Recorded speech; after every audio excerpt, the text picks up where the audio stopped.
നമസ്കാരം. ചൂട് കാലത്ത് ഉഷ്ണതരംഗവും പാമ്പുമായിരുന്നു വില്ലനെങ്കിൽ വേനൽ മഴയിൽ കാറ്റും ഇടിമിന്നലുമാണ്. കഴിഞ്ഞ മണിക്കൂറിൽ മലപ്പുറത്തു നിന്നും വന്നത് സങ്കടകരമായ വാർത്തയാണ്. ഇടിമിന്നലേറ്റ് 4 വിദ്യാർത്ഥികളുടെ ജീവനാണ് ഇന്ന് പൊലിഞ്ഞത്. View point സന്ദർശിക്കുന്നതിനിടയിലാണ് മിന്നലേൽക്കുന്നത്.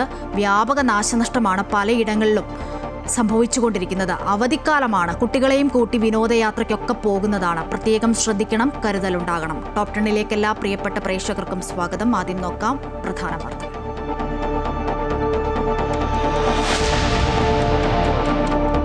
വേനൽ മഴയിൽ സംസ്ഥാനത്ത് വ്യാപക നാശനഷ്ടം. മലപ്പുറം മങ്കടയിൽ ഇടിമിന്നലേറ്റ് 4 വിദ്യാർത്ഥികൾ മരിച്ചു, 3 പേർക്ക് പരിക്ക്. മിന്നലേറ്റത് പന്തല്ലൂർ വ്യൂ പോയിന്റിൽ വെച്ച്.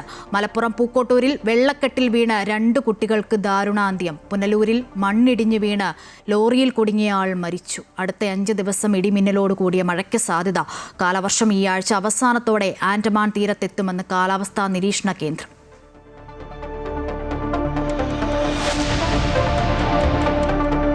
കേരളത്തിലെ മുഖ്യമന്ത്രി പ്രഖ്യാപനം നാളെ ഉണ്ടായേക്കും. അവസാനവട്ട ചർച്ച ഡൽഹിയിൽ തുടരുന്നു.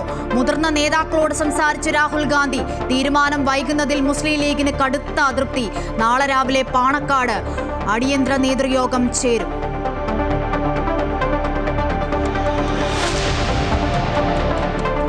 തിരഞ്ഞെടുപ്പ് തോൽവി വിലയിരുത്തി CPM സംസ്ഥാന സെക്രട്ടേറിയറ്റ്. പ്രതിപക്ഷ നേതൃസ്ഥാനത്ത് പിണറായി വിജയൻ വരുമോ എന്നതിൽ തീരുമാനമായില്ല. സംസ്ഥാന സമിതി നാളെയും മറ്റന്നാളും. CPIയെ തള്ളി ഇടതുമുന്നണി കൺവീനർ. പ്രതിപക്ഷ ഉപനേതാവ് വേണമെന്ന് മുന്നണിയിൽ CPI ആവശ്യപ്പെട്ടിട്ടില്ലെന്ന് TP രാമകൃഷ്ണൻ.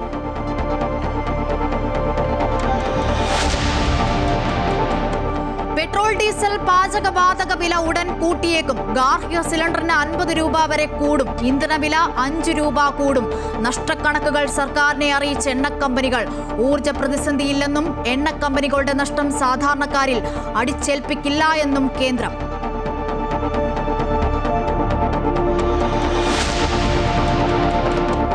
നീറ്റ് പരീക്ഷ റദ്ദാക്കി. നടപടി ചോദ്യപേപ്പർ ചോർച്ചയെ തുടർന്ന്. പുതുക്കിയ പരീക്ഷാ തീയതി ഉടൻ പ്രഖ്യാപിക്കും. പരീക്ഷ റദ്ദാക്കിയത് വിശ്വാസ്യത സംരക്ഷിക്കാനെന്ന് NTA. ക്രമക്കേടിൽ കേസെടുത്ത് CBI. ചോദ്യപേപ്പർ ചോർച്ച സംഘടിത അഴിമതിയെന്നും മോദിയുടെ അമൃതകാലം വിഷക്കാലമായെന്നും രാഹുൽ ഗാന്ധി. തിരുവനന്തപുരത്ത് SFI പ്രതിഷേധ മാർച്ചിൽ സംഘർഷം.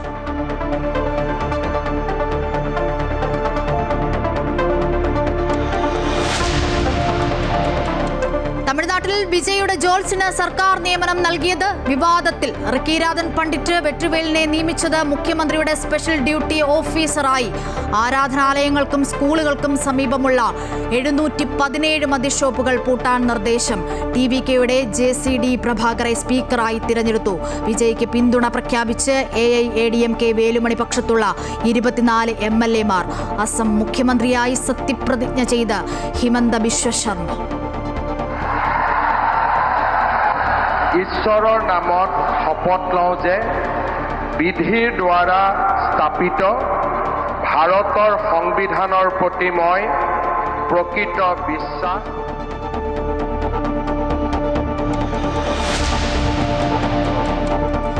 ലക്ഷദ്വീപിലേക്കുള്ള വിനോദസഞ്ചാരത്തിന് കരുത്ത് പകരാൻ സീപ്ലെയിൻ പദ്ധതിയുമായി സിയാൽ.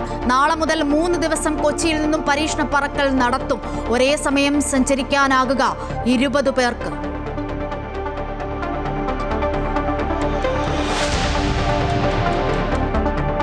IPL-ൽ ഗുജറാത്തിനെതിരെ ഹൈദരാബാദിന് 169 റൺസ് വിജയലക്ഷ്യം. സായി സുദർശനും വാഷിംഗ്ടൺ സുന്ദറിനും അർദ്ധ സെഞ്ചുറി. ജയിക്കുന്ന ടീം പ്ലേ ഓഫിൽ.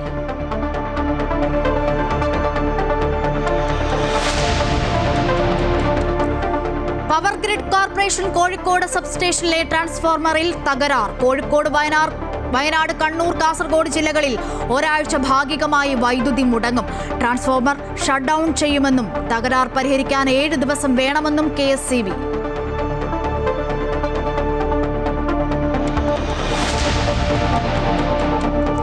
Story of the day. ജീവിത വിജയത്തിലേക്ക് കൊട്ടിക്കയറി നിരഞ്ജൻ. സങ്കടകരമായ വാർത്തയാണ് കഴിഞ്ഞ മണിക്കൂറിൽ പുറത്തു വന്നത്. മലപ്പുറത്തു നിന്നും എന്നുള്ളതാണ്. വേനൽ മഴ ശക്തമാകുന്നതിനിടെ മലപ്പുറം മങ്കടയിൽ ഇടിമിന്നലേറ്റ് 4 കുട്ടികൾക്ക് ദാരുണാന്ത്യം. പന്തല്ലൂർ മലയിലാണ് ഈ അപകടമുണ്ടായത്. 7 വിദ്യാർത്ഥികൾക്കാണ് മിന്നലേറ്റത്. വെള്ളിമല വ്യൂ പോയിന്റ് സന്ദർശിക്കുന്നതിനിടയിലാണ് ഈ ദുരന്തമുണ്ടാകുന്നത്. ഫഹാസ്, സിയാദ്, റഹീസ്, ഫഹദ് എന്നിവരാണ് മരിച്ച വിദ്യാർത്ഥികൾ.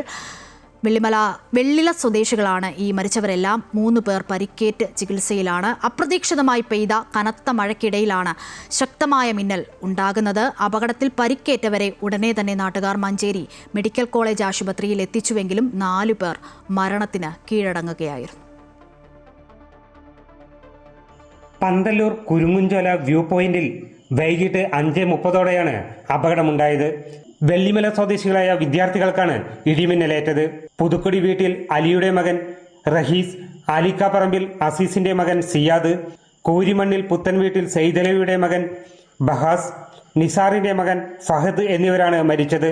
പരിക്കേറ്റ റോഷൻ, ഇഷ്താഹ്, സൽമാനുൽ ഫാരിസ് എന്നിവരെ ആശുപത്രിയിൽ പ്രവേശിപ്പിച്ചു. പരിക്കേറ്റവരുടെ നില തൃപ്തികരമാണ്.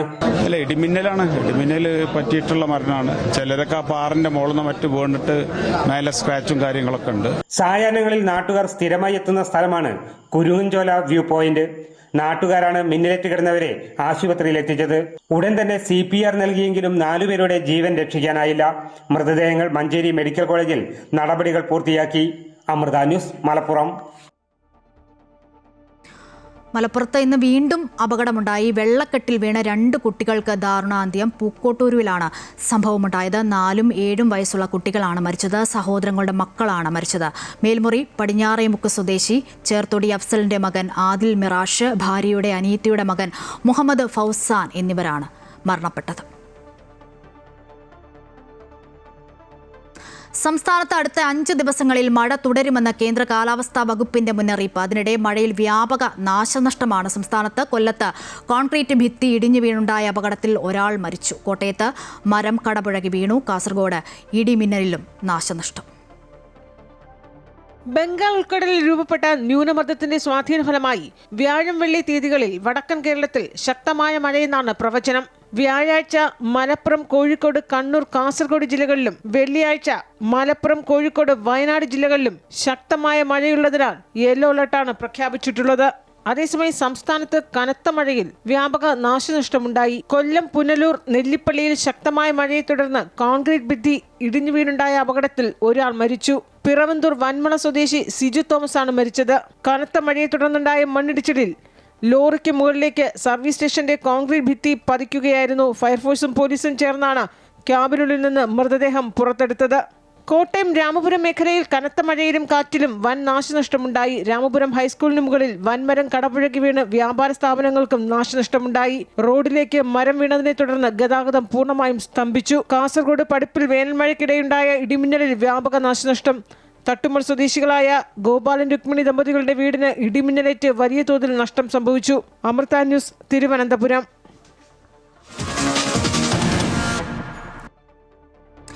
കേരളത്തിലെ മുഖ്യമന്ത്രി പ്രഖ്യാപനം ഇങ്ങനെ നീളുകയാണ്. മുൻ KPCC പ്രസിഡന്റുമാരും നിലവിലെ വർക്കിംഗ് പ്രസിഡന്റുമാരും രാഹുൽ ഗാന്ധിയുമായും സോണിയാഗാന്ധിയുമായും കൂടിക്കാഴ്ച നടത്തിയിട്ടുണ്ട്.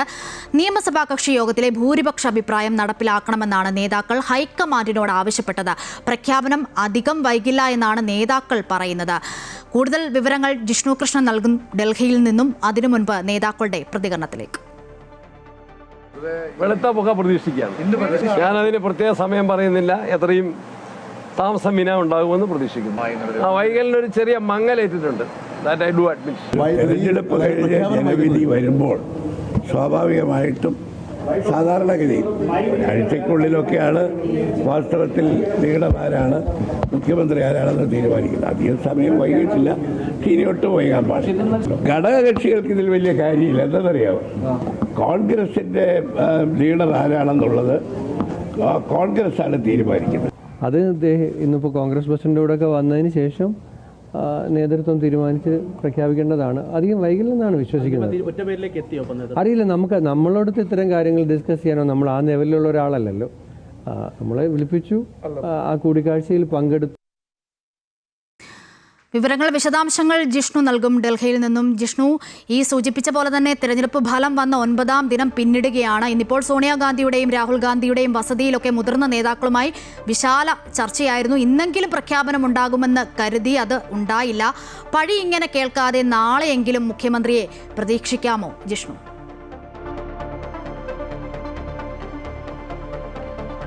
അശ്വതി, കേരളത്തിലെ മുഖ്യമന്ത്രിയെ പ്രഖ്യാപിക്കുന്നതുമായി ബന്ധപ്പെട്ട് ഡൽഹി കേന്ദ്രീകരിച്ച് കോൺഗ്രസ് നേതൃത്വത്തിൽ മാരത്തോൺ ചർച്ചകളാണ് നടക്കുന്നത്. കേരളത്തിൽ നിന്നുള്ള മുതിർന്ന നേതാക്കളുമായി രാഹുൽ ഗാന്ധി പ്രത്യേകം കൂടിക്കാഴ്ച നടത്തി. ഇന്ന് രാത്രി വൈകിയോ അല്ലെങ്കിൽ നാളെയോ മുഖ്യമന്ത്രി പ്രഖ്യാപനം ഉണ്ടാകുമെന്നാണ് ഹൈക്കമാൻഡുമായി കൂടിക്കാഴ്ച നടത്തിയിട്ടുള്ള കേരളത്തിൽ നിന്നുള്ള മുതിർന്ന നേതാക്കൾ മാധ്യമങ്ങളോട് വ്യക്തമാക്കിയിട്ടുള്ളത്. മുൻ KPCC അധ്യക്ഷന്മാരായിട്ടുള്ള കെ സുധാകരനും കൂടാതെ കെ മുരളീധരനും ഉൾപ്പെടെയുള്ളവർ രാഹുൽ ഗാന്ധിയുമായി കൂടിക്കാഴ്ച നടത്തി. PC വിഷ്ണുനാഥ്, ഷാഫി പറമ്പിൽ, KP അനിൽകുമാർ എന്നിവരും ഡൽഹിയിലെത്തി രാഹുൽ ഗാന്ധിയുമായി പ്രത്യേകം കൂടിക്കാഴ്ച നടത്തിയിരുന്നു. ഈ എല്ലാ നേതാക്കളുമായും രാഹുൽ ഗാന്ധി പ്രത്യേകമാണ് കൂടിക്കാഴ്ച നടത്തിയത്. കേരളത്തിലെ സാഹചര്യം, ആരെയാണ് മുഖ്യമന്ത്രി സ്ഥാനത്തേക്ക് പിന്തുണയ്ക്കുന്നത് തുടങ്ങിയ കാര്യങ്ങൾ നേതാക്കളോട് ചോദിച്ചറിഞ്ഞു. ഏറ്റവും ഒടുവിൽ മല്ലികാർജ്ജുന ഖാർഗെയും രാഹുൽ ഗാന്ധിയും ചർച്ച നടത്തിക്കൊണ്ട് സോണിയാഗാന്ധിയുടെ കൂടി അഭിപ്രായം പരിശോധിച്ച് മുഖ്യമന്ത്രിയെ പ്രഖ്യാപിക്കുമെന്നാണ് നിലവിൽ ധാരണയിലെത്തിയിട്ടുള്ളത്. നേരത്തെയും കേരളത്തിൽ നിന്നുള്ള മുതിർന്ന നേതാക്കൾ KPCC അധ്യക്ഷൻ സണ്ണി ജോസഫും കൂടാതെ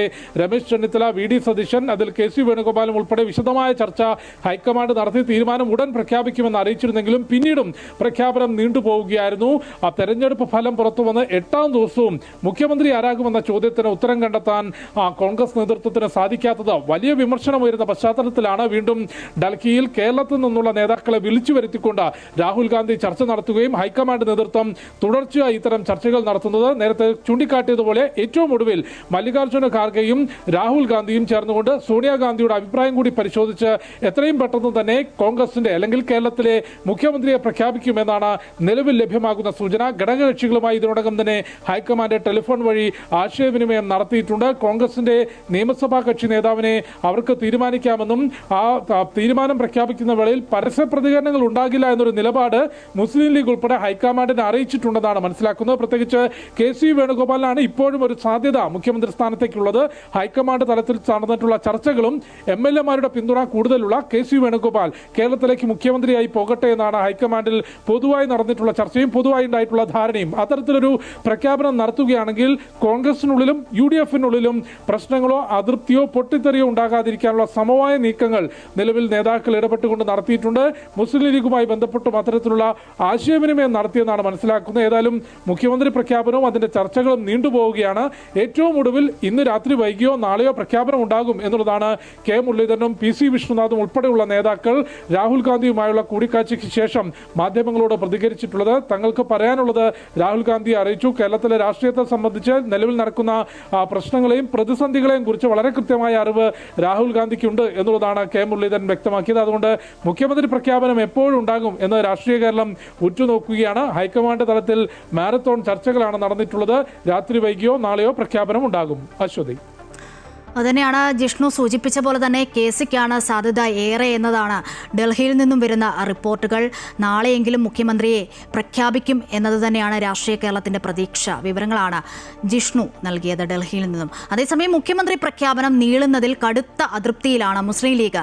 ലീഗ് നേതൃയോഗം നാളെ ചേരും. പാണക്കാട് രാവിലെ 10 മണിക്കാണ് യോഗം. മുഖ്യമന്ത്രി പ്രഖ്യാപനം വൈകുന്ന സാഹചര്യത്തിലാണ് ലീഗ് നേതൃയോഗം ചേരുന്നത്. യോഗത്തിൽ ലീഗ് നിലപാടെടുക്കുമെന്നാണ് സൂചനകൾ. ലീഗിന്റെ നീരസം കഴിഞ്ഞ ദിവസം മലപ്പുറം ജില്ലാ സെക്രട്ടറി ഹമീദ് മാസ്റ്റർ തുറന്നു പറഞ്ഞിരുന്നു. കൂടാതെ മുസ്ലിം ലീഗ് മന്ത്രിമാരുടെ കാര്യത്തിലും യോഗം തീരുമാനമെടുക്കും. ഓരോ ദിവസം കഴിയുമ്പോഴും ഈ മുഖ്യമന്ത്രി പ്രഖ്യാപനത്തിൽ വിമർശനങ്ങൾ ഇങ്ങനെ തുറന്നു പറഞ്ഞുകൊണ്ടിരിക്കുകയാണ്. മുഖ്യമന്ത്രി പ്രഖ്യാപനം വൈകുന്നതിൽ രൂക്ഷ വിമർശനവുമായി സമസ്ത മുഖപത്രം. ജനവിധിയെ അപഹസിക്കരുതെന്നാണ് വിമർശനം. മുഖ്യമന്ത്രി സ്ഥാനത്തെ ചൊല്ലിയുള്ള വടംവലി ജനങ്ങളോടുള്ള മര്യാദയില്ലായ്മയാണ്. നേതൃത്വത്തെ സമ്മർദ്ദത്തിലാക്കുന്നത് ആശ്വാസമല്ലെന്നും താക്കീതുണ്ട്. സമസ്ത മുഖപത്രമായ സുപ്രഭാതത്തിന്റെ എഡിറ്റോറിയലിലാണ് മുഖ്യമന്ത്രി പ്രഖ്യാപനം വൈകുന്നതിൽ രൂക്ഷ വിമർശനങ്ങളുള്ളത്. തിരഞ്ഞെടുപ്പ് കഴിഞ്ഞാൽ പൊതുജനം കഴുതയാണെന്ന മട്ടിൽ പ്രവർത്തിക്കുന്ന പല രാഷ്ട്രീയ പാർട്ടികളുമുണ്ട്. കോൺഗ്രസ് അത്തരത്തിലേക്ക് മാറിയെന്നാണ് വിമർശനം. ജനം വിജയിപ്പിച്ചിട്ടും ഭരണഘടനാപരമായ ഉത്തരവാദിത്തങ്ങളിലേക്ക് ഇതുവരെയും നീങ്ങാത്ത കോൺഗ്രസ് നിഴലാട്ടങ്ങളിൽ അഭിരമിക്കുകയാണ്. ജനം തിരഞ്ഞെടുത്ത 102 MLA-മാർക്കോ അവരുടെ മുന്നണിക്കോ ഒരു നേതാവിനെ ഇതുവരെയും തിരഞ്ഞെടുക്കാനാവാത്തത് കൊള്ളരുതായ്മയാണെന്നും എഡിറ്റോറിയലിലൂടെ പറയുന്നു. ഇപ്പോൾ നടക്കുന്ന നടക്കുന്ന അധികാരത്തിന് വേണ്ടിയുള്ള വടംവലികളും ചേരിതിരിഞ്ഞുള്ള പ്രകടനങ്ങളും എല്ലാം ജനങ്ങളോടുള്ള മര്യാദയില്ലായ്മയാണ്. അവകാശവാദങ്ങളും സമ്മർദ്ദങ്ങളും കൊണ്ട് മുഖ്യമന്ത്രി സ്ഥാനമോഹികൾ നേതൃത്വത്തെ സമ്മർദ്ദത്തിലാക്കുന്നത് ആശാസ്യമല്ല. നേതാക്കളെ കാര്യങ്ങൾ ബോധ്യപ്പെടുത്താൻ കഴിയാത്ത നേതൃത്വമോ അതല്ലെങ്കിൽ നേതൃത്വത്തിന് വഴിപ്പെടാത്ത നേതാക്കളാണോ കോൺഗ്രസിന്റെ പ്രതിസന്ധിയെന്ന് ആ പാർട്ടി ആഴത്തിൽ പരിശോധിക്കണമെന്നും പറഞ്ഞ് അവസാനിപ്പിക്കുകയാണ് എഡിറ്റോറിയൽ. മുഖ്യമന്ത്രി പ്രഖ്യാപനം വൈകുന്നതിലെ സമസ്തയുടെ നിലപാട് കൂടെയാണ് എഡിറ്റോറിയലിലൂടെ വ്യക്തമാകുന്നത്. M Ragesh, Amrita news, Kozhikode. V D. സതീശന്റെ മംഗലാപുരം യാത്രയിൽ അദാനി ഗ്രൂപ്പിന്റെ പ്രതിനിധിയെ കണ്ടതായുള്ള വാർത്തയിൽ കെ.പി.സി.സിയും എ.ഐ.സി.സിയും വിശദീകരണം നൽകണമെന്ന് LDF കൺവീനർ ടി.പി. രാമകൃഷ്ണൻ. മുഖ്യമന്ത്രി ആരെന്ന് തീരുമാനമെടുത്ത് ജനവിധിയോടും ജനാധിപത്യ വ്യവസ്ഥിതിയോടും കോൺഗ്രസ് നീതി പുലർത്തണം. സർക്കാർ രൂപീകരിക്കാത്ത സാഹചര്യത്തിൽ സംഘടനാ ഭാരവാഹികൾ നൽകുന്ന ലിസ്റ്റിന്റെ അടിസ്ഥാനത്തിൽ സ്ഥലം മാറ്റം നടത്തി ക്യാബിനറ്റ് അനുമതിയില്ലാതെ സപ്ലൈകോ അരിയുടെ വില 2 രൂപ ഉയർത്തിയത് പ്രതിഷേധാർഹമാണെന്നും LDF കൺവീനർ പറഞ്ഞു. സതീശന് രാഷ്ട്രീയ ബിസിനസ് ആണോ എന്ന് ബിഗ് TV ചോദിക്കുന്ന നില സ്വീകരിക്കേണ്ടായി. ഇങ്ങനെ ഒരു ഗൗരവമേറിയ ഒരു ആരോപണം വളരെ ഉന്നത സ്ഥാനത്ത് നിൽക്കുന്ന ഒരാൾക്കെതിരെ ഇപ്പോൾ മുഖ്യമന്ത്രിയാകും എന്ന് പ്രതീക്ഷിക്കുന്ന ഒരാൾക്കെതിരെ ഉയർന്നു വന്നാൽ, ഇത്തരമൊരു പരാതി വന്നു കഴിഞ്ഞാൽ ആ പരാതി ശരിയാണോ തെറ്റാണോ എന്ന് വിശദീകരിക്കുന്നത് കോൺഗ്രസിന്റെ നേതൃത്വമാണ്. എന്നാൽ ഇതുവരെയും കേരളത്തിലെ KPCC നേതൃത്വമോ അഖിലേന്ത്യാ അടിസ്ഥാനത്തിലുള്ള കോൺഗ്രസിന്റെ ഹൈക്കമാൻഡോ ഇത് സംബന്ധിച്ചുള്ള ഒരു വിശദീകരണവും ഇതുവരെയും നൽകിയിട്ടില്ല എന്ന്. സംസ്ഥാനത്ത് മുഖ്യമന്ത്രിയെ കണ്ടെത്താൻ കഴിയാത്തത് കോൺഗ്രസിന്റെ അധികാര വടംവലിയും സംഘടനാ പ്രശ്നങ്ങളും മൂലമെന്ന് നിയുക്ത MLA വി. മുരളീധരൻ. രാഷ്ട്രീയത്തെ ജനങ്ങൾ അവമതിപ്പോടെ കാണുന്ന നിലയിലാണ് കോൺഗ്രസിലെ ആഭ്യന്തര പ്രശ്നം വന്നു നിൽക്കുന്നത്. കേന്ദ്രത്തിലെ പ്രധാന പ്രതിപക്ഷമായ കോൺഗ്രസ് ഈ സ്ഥിതിയിൽ എത്തിയത് ദൗർഭാഗ്യകരമെന്നും വി. മുരളീധരൻ പറഞ്ഞു. രാഷ്ട്രീയത്തെ ജനങ്ങൾ മുഴുവൻ അവമതിയോടുകൂടിയിട്ട് കാണുന്ന ഒരു സാഹചര്യം സൃഷ്ടിക്കുന്ന തരത്തിലേക്കാണ് ഇപ്പോൾ കോൺഗ്രസിൻ്റെ അകത്തുള്ള അധികാര വടംവലി ഇപ്പോൾ എത്തി നിൽക്കുന്നത്. കോൺഗ്രസിൻ്റെ കേന്ദ്ര നേതൃത്വത്തിന് പോലും ഈ കാര്യത്തിൽ തീരുമാനമെടുക്കാൻ കഴിയുന്നില്ല എന്നുള്ളത് ഇന്ത്യയുടെ സ്വാതന്ത്ര്യ സമരത്തിൽ പങ്കാളിയാവുകയും ദീർഘകാലം രാജ്യത്തിൻ്റെ ഭരണത്തിന് നേതൃത്വം നൽകുകയും ചെയ്ത ഒരു പാർട്ടിയുടെ നിലവിലുള്ള സ്ഥിതി, വാസ്തവത്തിൽ ആ പാർട്ടിയുമായിട്ട് വലിയ താല്പര്യമില്ലെങ്കിലും രാജ്യത്തിൻ്റെ സ്ഥിതി കണക്കിലെടുക്കുമ്പോൾ ഇങ്ങനെയൊരു പ്രധാന പ്രതിപക്ഷത്തിൻ്റെ അവസ്ഥ ഇങ്ങനെയാവുന്നു എന്നുള്ളത് എല്ലാവർക്കും ഏറ്റവും ഖേദകരമായിട്ടുള്ള ദുഃഖകരമായിട്ടുള്ള ഒരു സ്ഥിതിയാണ്.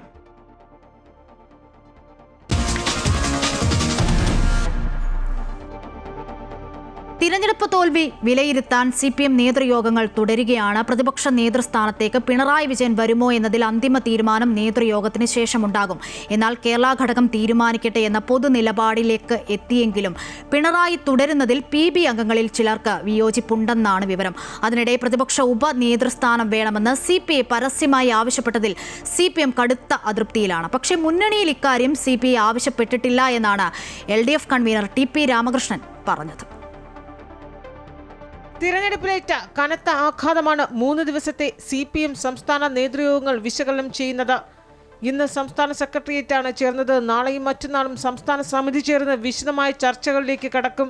നേതൃത്വത്തിനെതിരെ കണ്ണൂർ ഘടകം ഉൾപ്പെടെ താഴെത്തട്ടിൽ നിന്ന് കടുത്ത വിമർശനം ഉയരുന്നതിനിടെയാണ് നേതൃയോഗങ്ങൾ ചേരുന്നത്. ഏകപക്ഷീയമായ തീരുമാനങ്ങളും സ്ഥാനാർത്ഥി നിർണയത്തിലെ പാളിച്ചകളും നയവ്യതിയാനങ്ങളും ഭരണവിരുദ്ധതയായി അലയിടിച്ചു എന്ന വിലയിരുത്തലാണ് പൊതുവെ ഉയരുന്നത്. അതിനിടെ പ്രതിപക്ഷ നേതാവ് ആരാകണമെന്നത് കേരള ഘടകം ചർച്ച ചെയ്യുമെന്ന് PB തീരുമാനിച്ചെങ്കിലും ഇന്ന് സംസ്ഥാന സെക്രട്ടേറിയറ്റിൽ വിഷയം ഉന്നയിക്കപ്പെട്ടില്ല. നാളത്തെ സംസ്ഥാന സമിതിയുടെ അജണ്ടയിലും വിഷയമില്ല. ഉടനടി ഒരു തീരുമാനത്തിലേക്ക് എത്തേണ്ടതില്ല എന്നാണ് CPM നിലപാട്.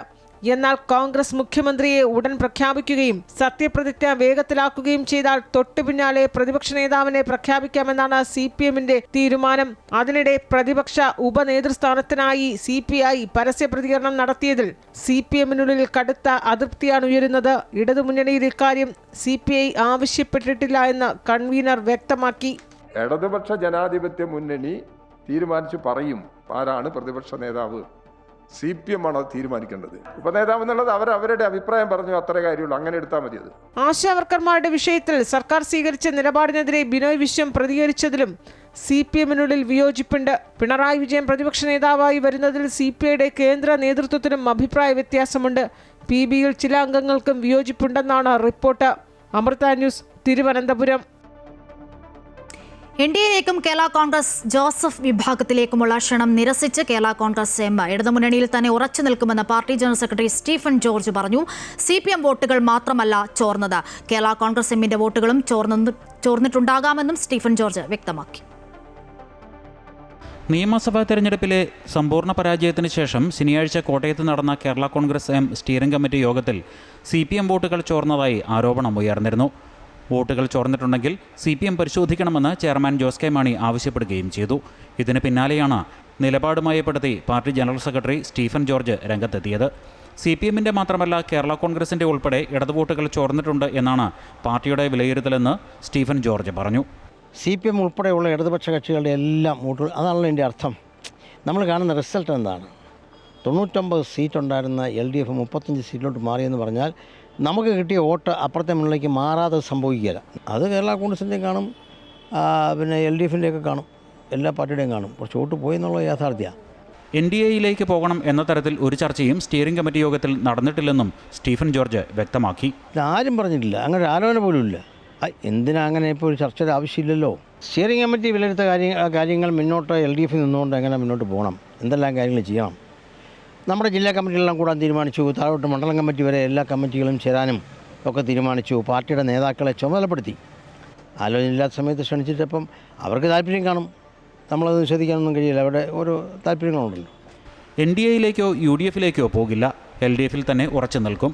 ഭരണവിരുദ്ധ വികാരം ഉണ്ടായി എന്നൊരു വിലയിരുത്തൽ കേരള കോൺഗ്രസ് എമ്മിനില്ല. ഓരോ തെരഞ്ഞെടുപ്പിലും സർക്കാരുകൾ മാറി വരണമെന്നതാണ് കേരളത്തിലെ ജനങ്ങൾ ആഗ്രഹിക്കുന്നത്. അതാണ് ഇത്തവണയും സംഭവിച്ചതെന്നാണ് കേരള കോൺഗ്രസിൻ്റെ വിലയിരുത്തൽ. പാർട്ടിയിൽ ഉടൻ തന്നെ തിരഞ്ഞെടുപ്പ് നടക്കും. പാർലമെന്ററി പാർട്ടി ലീഡർ സ്ഥാനം നഷ്ടപ്പെട്ട ശേഷം നിലവിൽ പാർട്ടിയിൽ സ്ഥാനങ്ങളൊന്നുമില്ലാത്ത റോഷി അഗസ്റ്റിന് ഇതിലൂടെ പുതിയ സ്ഥാനം ലഭിച്ചേക്കുമെന്നും സ്റ്റീഫൻ ജോർജ് വ്യക്തമാക്കി. അമൃത ന്യൂസ്, കോട്ടയം. CPM നേതാവ് P. ജയരാജൻ കൊടുങ്ങല്ലൂർ ശ്രീ കുരുമ്പ ഭഗവതി ക്ഷേത്രത്തിൽ ദർശനം നടത്തി. ഇന്നലെ വൈകുന്നേരം 5:30 ക്ഷേത്രത്തിലെത്തിയത്. സുരക്ഷാ ഉദ്യോഗസ്ഥനോടൊപ്പമാണ് P. ജയരാജൻ എത്തിയത്. ക്ഷേത്ര ദർശനത്തിന്റെ വിവരങ്ങൾ പുറത്തു പറയരുത് എന്ന് ക്ഷേത്രം ജീവനക്കാരോട് ദേവസ്വം ആവശ്യപ്പെട്ടിരുന്നു. വീഡിയോ ചിത്രീകരിക്കുന്നത് ശ്രദ്ധയിൽപ്പെട്ടതിനെ തുടർന്ന് ദർശനം പൂർത്തിയാക്കി വളരെ വേഗം ജയരാജൻ മടങ്ങി. എന്നാൽ വിവാദങ്ങളിൽ P. ജയരാജൻ വിശദീകരണം നൽകി. സനാതനികളുടെ ഹിന്ദുത്വ വഴികൾ എന്ന തൻ്റെ പുതിയ പുസ്തകത്തിൻ്റെ രചനയുമായി ബന്ധപ്പെട്ടാണ് ക്ഷേത്രം സന്ദർശിച്ചത് എന്നാണ് അദ്ദേഹത്തിൻ്റെ വിശദീകരണം. പശ്ചിമേഷ്യൻ സംഘർഷത്തെ തുടർന്ന് രാജ്യത്ത് ഇന്ധനവില വർദ്ധിക്കാൻ സാധ്യത. വില വർധനവ് ആലോചനയിലാണെന്നും സാമ്പത്തിക നഷ്ടത്തിന്റെ കണക്കുകൾ സർക്കാരിനെ അറിയിച്ചതായും എണ്ണ കമ്പനികൾ വ്യക്തമാക്കുന്നു. ലിറ്ററിന് 5 രൂപ വരെ കൂടാൻ സാധ്യതയുണ്ട്. എന്നാൽ ഊർജ്ജ പ്രതിസന്ധി ഇല്ലെന്നും എണ്ണ കമ്പനികളുടെ നഷ്ടം സാധാരണക്കാരിൽ അടിച്ചേൽപ്പിക്കില്ലെന്നുമാണ് സർക്കാർ വൃത്തങ്ങൾ നൽകുന്ന സൂചന. പശ്ചിമേഷ്യൻ സംഘർഷത്തെ തുടർന്ന് ക്രൂഡ് ഓയിൽ വില വർദ്ധിക്കുന്നതിനാൽ വൻ സാമ്പത്തിക നഷ്ടം സംഭവിക്കുന്നതായി എണ്ണ കമ്പനികൾ സർക്കാരിന് തുടർച്ചയായ റിപ്പോർട്ട് നൽകിയിരുന്നു. വില വർദ്ധിപ്പിച്ചാൽ മാത്രമേ പിടിച്ചു നിൽക്കാനാകൂ എന്നാണ് കമ്പനികളുടെ നിലപാട്. അതുകൊണ്ട് തന്നെ ഡീസലിനും പെട്രോളിനും വില കൂടിയേക്കാം. ലിറ്ററിന് 5 രൂപ വരെ കൂടാൻ സാധ്യതയുണ്ട് എന്നാണ് ദേശീയ മാധ്യമങ്ങളുടെ റിപ്പോർട്ട്. അതേസമയം ഇന്ധനവില വർധനവുണ്ടാകില്ല എന്ന സൂചനയാണ് കേന്ദ്ര സർക്കാർ നൽകുന്നത്. നിലവിൽ ഊർജ്ജ പ്രതിസന്ധി ഇല്ല എന്നും എണ്ണ കമ്പനികളുടെ നഷ്ടം സാധാരണക്കാരിൽ അടിച്ചേൽപ്പിക്കില്ല എന്നും സർക്കാർ വൃത്തങ്ങൾ വ്യക്തമാക്കി. രാജ്യത്ത് നിലവിൽ 60 ദിവസത്തെ അസംസ്കൃത എണ്ണയും 60 ദിവസത്തെ പ്രകൃതിവാതകവും 45 ദിവസത്തെ LPG-യും സ്റ്റോക്കുണ്ടെന്ന് ഉന്നതതല യോഗത്തിന് ശേഷം രാജ്നാഥ് സിംഗ് അറിയിച്ചിരുന്നു. ഇന്ധന ഉപയോഗം കുറയ്ക്കുന്നതുൾപ്പെടെ പ്രധാനമന്ത്രി നൽകിയ നിർദ്ദേശങ്ങൾ ജാഗ്രതയ്ക്കുള്ള നിർദ്ദേശം മാത്രമാണെന്നും അദ്ദേഹം വ്യക്തമാക്കി. അമൃത ന്യൂസ്, ന്യൂഡൽഹി. ഇറാനുമായുള്ള വെടിനിർത്തൽ നീക്കങ്ങൾ അതീവ ഗുരുതരാവസ്ഥയിലാണെന്ന് അമേരിക്കൻ പ്രസിഡന്റ് ഡൊണാൾഡ് ട്രംപ്. വെടിനിർത്തൽ നിലവിലുണ്ടെങ്കിലും അത് അവിശ്വസനീയമാം വിധം ദുർബലമാണെന്ന് മാധ്യമങ്ങളോട് ട്രംപ് പറഞ്ഞു. ഇറാന്റെ താൽപര്യങ്ങൾ സുരക്ഷിതമാക്കാൻ ആവശ്യമായ നടപടികൾ കൈക്കൊള്ളുമെന്ന് ട്രംപിന് ഇറാനും മറുപടി നൽകി. അമേരിക്ക മുന്നോട്ട് വെച്ച സമാധാന നിർദ്ദേശങ്ങളോടുള്ള ഇറാന്റെ പ്രതികരണം വിഡ്ഢിത്തമെന്നാണ് ട്രംപ് വിശേഷിപ്പിച്ചത്. യുദ്ധം അവസാനിപ്പിക്കാനും ഹോർമൂസ് കടലിടുക്ക് വീണ്ടും തുറക്കാനുമുള്ള തങ്ങളുടെ ആവശ്യങ്ങൾ കഴിഞ്ഞ ദിവസം ഇറാൻ അവതരിപ്പിച്ചിരുന്നു.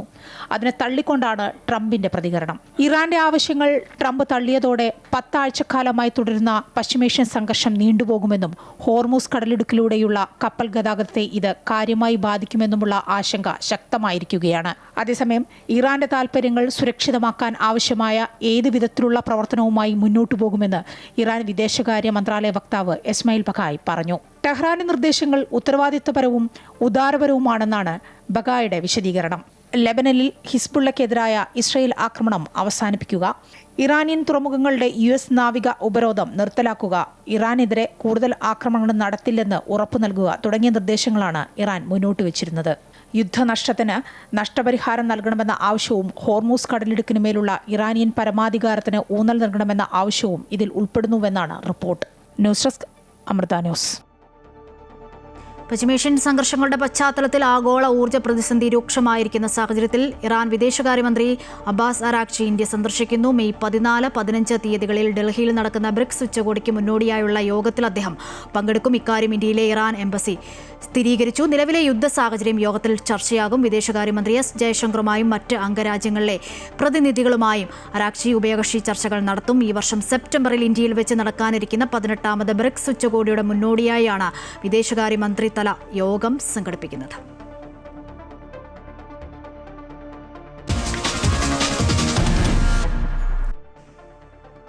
നീറ്റ് പരീക്ഷയിൽ നീറുകയാണ് വിദ്യാർത്ഥികൾ. ചോദ്യപേപ്പർ ക്രമക്കേടിന് പിന്നാലെ ഈ വർഷത്തെ നീറ്റ് UG മെഡിക്കൽ പ്രവേശന പരീക്ഷ റദ്ദാക്കി. വീണ്ടും പരീക്ഷ നടത്തും. സംഭവത്തിൽ CBI അന്വേഷണത്തിന് കേന്ദ്ര സർക്കാർ ഉത്തരവിട്ടു. തട്ടിപ്പിന്റെ മുഖ്യ സൂത്രധാരൻ മനീഷ് യാദവിനെ പോലീസ് അറസ്റ്റ് ചെയ്തു. അതേസമയം കേന്ദ്ര സർക്കാരിന്റെ പരാജയമാണിതെന്ന് ലോക്സഭാ പ്രതിപക്ഷ നേതാവ് രാഹുൽ ഗാന്ധി വിമർശിച്ചു. ചോദ്യപേപ്പർ ചോർച്ച സംഘടിത അഴിമതിയെന്നും മോദിയുടെ അമൃതകാലം വിഷകാലമായെന്നും രാഹുൽ ഗാന്ധി കുറ്റപ്പെടുത്തി. മെയ് 3 നടന്ന പരീക്ഷയുടെ ചോദ്യപേപ്പർ ചോർന്നുവെന്ന് വ്യക്തമായതോടെയാണ് പരീക്ഷ റദ്ദാക്കിയത്. പുതിയ പരീക്ഷ പിന്നീട് നടത്തും. ഇതിനായി വിജ്ഞാപനമിറക്കും. പുതിയ ഹാൾ ടിക്കറ്റ് ഉടൻ കുട്ടികൾക്ക് വിതരണം ചെയ്യും. ഒരിക്കൽ പരീക്ഷ എഴുതിയതിനാൽ പുതിയതായി രജിസ്ട്രേഷൻ നടത്തുകയോ ഫീസ് അടയ്ക്കുകയോ വേണ്ടെന്ന് നാഷണൽ ടെസ്റ്റിംഗ് ഏജൻസി വ്യക്തമാക്കി. അന്വേഷണ ഏജൻസികൾക്ക് പുറമെ NTA നടത്തിയ ആഭ്യന്തര അന്വേഷണവും കൂടി കണക്കിലെടുത്താണ് പരീക്ഷ റദ്ദാക്കിയത്. ഏകദേശം 24 ലക്ഷത്തോളം വിദ്യാർത്ഥികളാണ് പരീക്ഷ എഴുതിയത്. പരീക്ഷ കഴിഞ്ഞ് 4 ദിവസങ്ങൾക്ക് ശേഷമാണ് ക്രമക്കേടുകളെക്കുറിച്ചുള്ള വിവരങ്ങൾ പുറത്തുവന്നത്. പരീക്ഷയിൽ വ്യാപക ക്രമക്കേടുകൾ നടന്നെന്ന ആരോപണത്തിൽ രാജസ്ഥാൻ പോലീസിന്റെ സ്പെഷ്യൽ ഓപ്പറേഷൻ ഗ്രൂപ്പ് അന്വേഷണം നടത്തിയിരുന്നു. പരീക്ഷയ്ക്ക് മുൻപ് പ്രചരിച്ച ഒരു ചോദ്യപേപ്പറിൽ നിന്നുള്ള 120 ചോദ്യങ്ങൾ യഥാർത്ഥ ചോദ്യപേപ്പറിലും വന്നതായാണ് കണ്ടെത്തിയത്. അതേസമയം കേന്ദ്ര സർക്കാരിനെതിരെ രൂക്ഷമായ ആക്രമണമാണ് ഇതിൽ പ്രതിപക്ഷ നേതാവ് രാഹുൽ ഗാന്ധി ഉന്നയിച്ചത്. ലക്ഷക്കണക്കിന് വിദ്യാർത്ഥികളുടെ സ്വപ്നങ്ങളും കഠിനാധ്വാനമാണ് അഴിമതി നിറഞ്ഞ BJP സർക്കാർ തകർത്തതെന്ന് രാഹുൽ ഗാന്ധി ആരോപിച്ചു. പ്രധാനമന്ത്രിയുടെ അമൃതകാലം യുവാക്കളുടെ ഭാവി നശിപ്പിക്കുന്ന വിഷകാലമായി മാറിയെന്നും അദ്ദേഹം പരിഹസിച്ചു. പരീക്ഷാ സംവിധാനത്തിലെ അപാകതകൾക്കെതിരെ രാജ്യവ്യാപകമായി പ്രതിഷേധം ശക്തമാവുകയാണ്. അതേസമയം ഗൂഢാലോചനയുടെ തുടക്കം നാസിക്കിൽ നിന്നാണെന്ന് കണ്ടെത്തിയിട്ടുണ്ട്. ഹരിയാന, ആന്ധ്ര, തെലങ്കാന, രാജസ്ഥാൻ, ഡൽഹി, ജമ്മുകശ്മീർ ഉൾപ്പെടെയുള്ള സംസ്ഥാനങ്ങളിലേക്കും ചോദ്യപേപ്പർ എത്തിയതായി കണ്ടെത്തിയിട്ടുണ്ട്. തട്ടിപ്പിന്റെ സൂത്രധാരനെന്ന് പോലീസ് ആരോപിക്കുന്ന മനീഷ് യാദവ് അറസ്റ്റിലായിട്ടുണ്ട്. അതേസമയം വീണ്ടും പരീക്ഷ എഴുതേണ്ടി വരുന്നത് വിദ്യാർത്ഥികളിൽ വലിയ മാനസിക സമ്മർദ്ദം ഉണ്ടാക്കുമെന്ന ആശങ്കയും ഉയരുന്നുണ്ട്. News desk Amrita TV.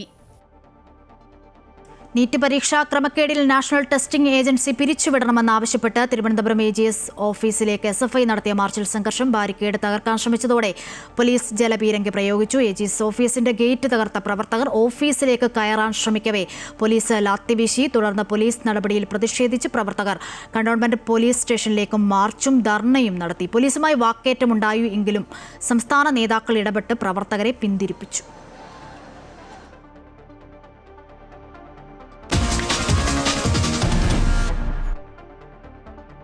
Tamil Nadu മുഖ്യമന്ത്രി ജോസഫ് C. വിജയ്ക്ക് പിന്തുണ പ്രഖ്യാപിച്ച് AIADMKയിലെ 24 MLA മാർ. TTV ദിനകരന്റെ പാർട്ടിയിലെ ഏക MLA S. കാമരാജും TVK പിന്തുണയ്ക്കുമെന്ന് വ്യക്തമാക്കിയിട്ടുണ്ട്. ഇതോടെ TVK സർക്കാരിനെ പിന്തുണയ്ക്കുന്നവരുടെ എണ്ണം 145 അതിനിടെ സ്പീക്കറായി TVK സ്ഥാനാർത്ഥിയായ JCD പ്രഭാകർ എതിരില്ലാതെ തിരഞ്ഞെടുക്കപ്പെട്ടു. M. രവിശങ്കറാണ് ഡെപ്യൂട്ടി സ്പീക്കർ. തമിഴ്നാട് നിയമസഭയിലെ സ്പീക്കർ തെരഞ്ഞെടുപ്പ് തന്നെ വിജയ്ക്ക് അനുകൂലമാണ്. തമിഴക വെട്ടിക്കഴകത്തിന്റെ സ്ഥാനാർത്ഥിയായ JCD പ്രഭാകർ സ്പീക്കറായി എതിരില്ലാതെ തെരഞ്ഞെടുക്കപ്പെട്ടു. പ്രതിപക്ഷ കക്ഷികളായ DMKയും അണ്ണാ DMKയും സ്ഥാനാർത്ഥികളെ നിർത്താത്തത് TVKയ്ക്ക് രാഷ്ട്രീയ നേട്ടമായി. M. രവിശങ്കറാണ് ഡെപ്യൂട്ടി സ്പീക്കർ.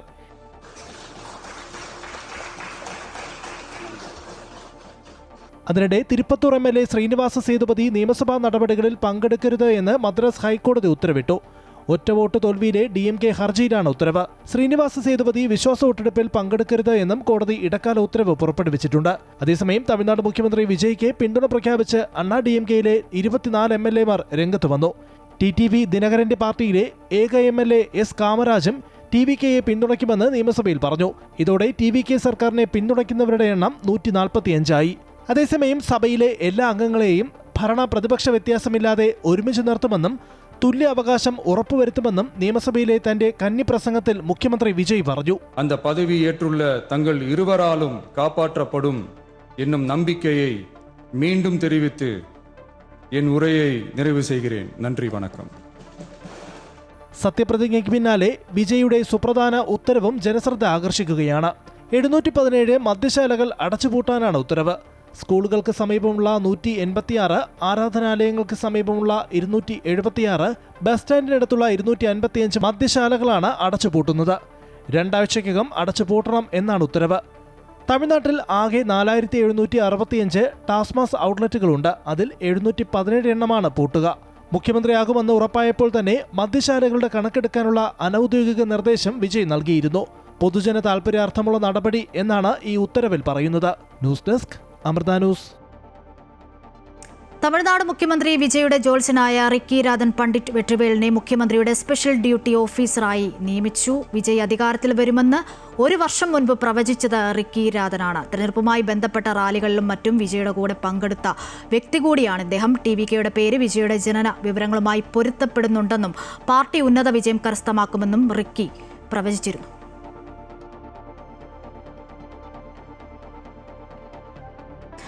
അസം മുഖ്യമന്ത്രിയായി സത്യപ്രതിജ്ഞ ചെയ്ത ഹിമന്ത ബിശ്വ ശർമ്മ ഗുവാഹത്തിയിൽ നടന്ന ചടങ്ങിൽ പ്രധാനമന്ത്രി നരേന്ദ്രമോദി, അമിത്ഷാ, രാജ്നാഥ് സിംഗ്, നിതിൻ ഗഡ്കരി അടക്കമുള്ള പ്രമുഖർ പങ്കെടുത്തു. ഹിമന്ത ബിശ്വ ശർമ്മ തുടർച്ചയായി 2ാം തവണയാണ് അസം മുഖ്യമന്ത്രിയായി സത്യപ്രതിജ്ഞ ചെയ്യുന്നത്. ശ്രീ ഹിമന്ത ബിശ്വ ശർമ്മ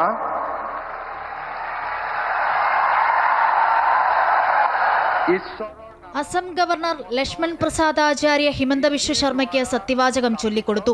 ഭരണ തുടർച്ചയുടെയും രാഷ്ട്രീയക്കരുത്തിന്റെയും വിളംബരമായാണ് സത്യപ്രതിജ്ഞാ ചടങ്ങിനെ NDA അവതരിപ്പിച്ചത്. ആകെയുള്ള 102 സീറ്റുകളിൽ 82 സീറ്റുമായി BJP ഗംഭീര വിജയമായിരുന്നു അസമിൽ സ്വന്തമാക്കിയത്. 23 സീറ്റുകളാണ് പ്രതിപക്ഷത്തിന് നേടാനായത്. ഗുവാഹത്തിയിലെ ഖാനാപാരയിലെ വെറ്റിനറി കോളേജ് മൈതാനത്ത് നടന്ന ചടങ്ങിൽ കേന്ദ്രമന്ത്രിമാർ, വിവിധ NDA ഭരണമുള്ള സംസ്ഥാനങ്ങളിലെ മുഖ്യമന്ത്രിമാർ എന്നിവർ പങ്കെടുത്തു. ഗുവാഹത്തിയിലുടനീളം കർശന ജാഗ്രത ഏർപ്പെടുത്തിയിരുന്നു. കേന്ദ്ര സംസ്ഥാന പോലീസ് സേനകൾ എല്ലാ പ്രവർത്തനങ്ങളും സൂക്ഷ്മമായി നിരീക്ഷിച്ചു.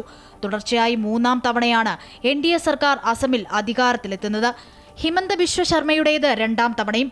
അസമിന്റെ ചരിത്രത്തിൽ തുടർച്ചയായി 2 തവണ മുഖ്യമന്ത്രിയാകുന്ന ആദ്യ കോൺഗ്രസ് ഇതര നേതാവെന്ന ഖ്യാതി ഇതിനോടകം ഹിമന്ത ബിശ്വ ശർമ്മ സ്വന്തമാക്കി. 2016 സർബാനന്ദ സോനോവാളിന്റെ നേതൃത്വത്തിൽ തുടങ്ങിയ NDA ഭരണത്തിന്റെ തുടർച്ചയാണിത്. മെയ് 10 ചേർന്ന BJP നിയമസഭാ കക്ഷി യോഗമാണ് ഹിമന്ത ബിശ്വ ശർമ്മയെ മുഖ്യമന്ത്രിയായി വീണ്ടും തിരഞ്ഞെടുത്തത്. മുതിർന്ന BJP നേതാവ് രഞ്ജിത് കുമാർ ദാസിനെ നിയമസഭാ സ്പീക്കർ സ്ഥാനത്തേക്ക് പരിഗണിക്കും. 2016 അസമിൽ NDA ആദ്യമായി സർക്കാർ രൂപീകരിച്ചപ്പോഴും അദ്ദേഹം സ്പീക്കർ പദവി വഹിച്ചിരുന്നു. News desk Amrita news.